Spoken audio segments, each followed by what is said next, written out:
Hi, one best PR videos. I'm Peter Loshak. We are previewing the main card of UFC 190. We are talking with Nick Kalikas from MMA Oddsbreaker, a professional MMA odds maker, and also joining us, also from MMAoddsbreaker.com, is MMA analyst James Lynch. All right, Stefan Struve and Big Nog, another situation with a fading veteran. Right now I'm seeing Struve at -170. Struve has lots of flaws. We know all of his flaws against an elite fighter. You know, I would love to fade him, but in this situation, you know, he's 27. He's still got his career ahead of him. Does Big Nog have what it takes to beat him? Probably, but is he a good bet at +150? What are his real odds of winning this fight? I don't know, 25, 30%. Stefan Struve -170. I don't know if that's free money. Feels like good value to me. What do you think, James Lynch? I actually am going to go against the grain here. I actually like Big Nog in this fight. Really? Just based off the fact that, you know, Stefan Struve, while he does have the height and reach advantage, a significant one in this fight. He's the younger fighter. He's still got health issues, and that still is very concerning from a betting standpoint.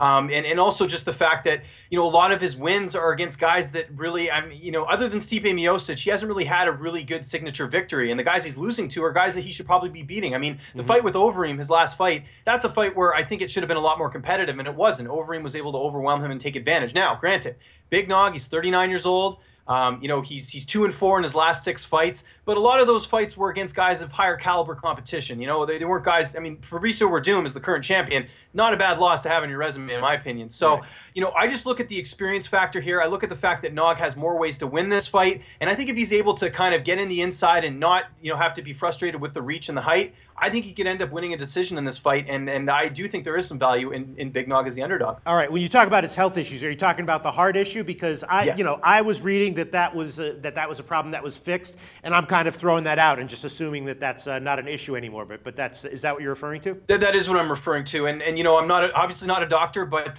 you know, anytime you have a health scare like that, I think it is something you have to put into consideration. Yeah, so maybe then I did notice that the under has been taking a little bit of action right now. Under 1.5 rounds is -145. Maybe that's the best way to go. Either Nogueira gets knocked out or Struve's heart gives out and something bad happens to him in the first round. Do you think that might be the better way to bet the fight than taking a shot with Big Nog at just +150? It's possible, but I think the only way Struve can win by finish is by knockout. He's not going to submit him. I just really don't see that happening. You know, Nogueira's a BJJ black belt. I think there's a possibility if Struve does win, it'll be by decision, to be honest. I think if Nog wins, it'll be by knockout, to be honest. I just don't trust that chin of Stefan Struve at this point in his career, even only being 27. I know he's been working with the Black Zillions with Henry Hooft on his striking, but like I said, I think Big Nog has that experience. He knows what to expect in this fight.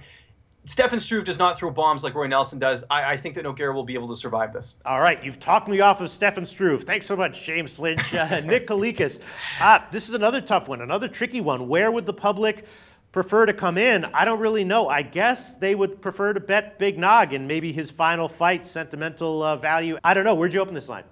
-175 for Struve. Okay. So it's basically staying ballpark. Line margin's tightened up a little bit as well. And it is another tricky one. It really is, because Nogueira is the better fighter. Make no mistake about it.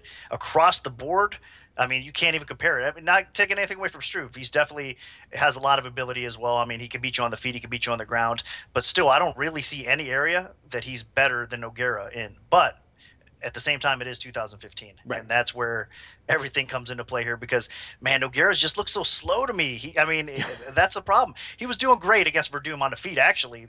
That's the thing. I mean, if you look at that fight, he was winning that fight, but it hit the ground. You know, he just couldn't move. He couldn't flow as well as he used to, and that's a big problem, I think, and that's why he's been subbed. I mean, I don't think Frank Mir subs Nogueira back in the day, honestly. I know that he's a great ground practitioner. I know Werdum is as well, but I think those guys neutralize each other out because they're such good you know, high-level jiu-jitsu practitioners. And I think what happens now is, honestly, Nogueira is so slow on the ground because of his age and all the wars he's been through and everything that's been happening to him, that even though he's got the technique to avoid getting submitted, his body just can't.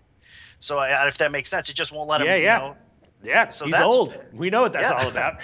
Sure. So, that's what I think that, you know, I mean, maybe Struve should not submit him. It shouldn't happen. I agree with James, but if he can't move as faster as well on the ground, maybe it does happen again, which would be crazy because I don't want to see him get submitted again, honestly, just as a fan, you know. But on the feet, Nogueira, his boxing still dangerous. He still has a little bit of power. Struve is, again, another one of those guys that I don't know. Maybe it's unfair to say that he's got a suspect chin, but he has been clipped. He's been put out before. He's got his jaw broken as well. So Nogueira on the feet, even though he's going to be at a reach disadvantage, he has a way to win this fight.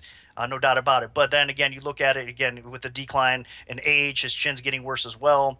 Struve is going to have that reach advantage, so Struve could finish him on the feet. And I think if there is a stoppage in this fight, it's probably going to be Struve knocking out Nogueira along the way. But it is tough. It's a head scratcher. I do lean towards Struve only because of what I've seen recently and how slow Nogueira's been. I don't think that's a good sign for him. And again, with Struve having something to prove, I mean, he just got pretty much destroyed in his last fight against Overeem. And then the fight before that, again, he was out for some time when he got his jaw broken and all that stuff as well, and then the heart complications. So he needs to get kind of back on a roll, because if he loses to an aging Nogueira here, I mean, what do you do with Struve? Yeah, and I mean, if words are just words, but if you read what he's saying, it sounds like his head's in a good place. He's enthusiastic. He's looking forward to this, and has confidence in himself. Let's go back to you, James Lynch. Nogueira, he's just so old and so slow, but you still would prefer him at plus 150. Absolutely. And the other thing I didn't mention is fight IQ. You know, the fight with Mark Hunt that Stefan Struve had, I mean, Stefan Struve had a very clear path to victory in that fight, and that was to get this fight to the ground and try and submit him. And Struve, for whatever reason, decided to stand up, and of course he got knocked out. And Nick mentioned the broken jaw. That was from that fight against Mark Hunt. So, you know, I just think, again, Nogueira, even if he gets into trouble, he can rely on that experience he's had in the past and really go out there and take over this fight. It's going to be a close fight, but I do see Nogueira pulling this one off just based off experience. I think he's got more gas in the tank, and I think he can pull this one out. All right. Interesting thoughts, guys. Thanks so much.